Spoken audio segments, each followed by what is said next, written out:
Εκτός από τον αθλητισμό, έχω και πολλές άλλες δραστηριότητες. Από αυτές την πιο σημαντική θεωρώ ότι είναι η σχέση μου με τα καλλιτεχνικά, με τα εικαστικά. Έχω αρκετούς πίνακες και στη ζωγραφική, αλλά και στην αγιογραφία έχω κάνει αρκετές εικόνες.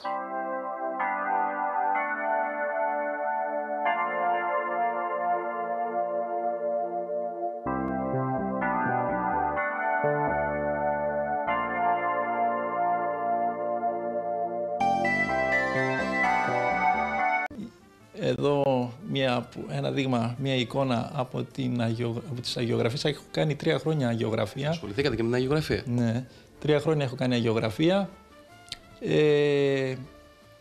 Έχω σταματήσει όμως τελευταία λόγω των πολλών δραστηριοτήτων που έχω. Πέρυσι έκανα και ζωγραφική. Είναι διαφορετική η αγιογραφία με τη ζωγραφική, καμία σχέση. Είναι πιο ελεύθερη. Υπάρχουν εδώ δείγματα. Έχω κάνει ψηφιδωτό. Εκεί που δεν τα κατάφερα καθόλου ήταν στη βυζαντινή μουσική.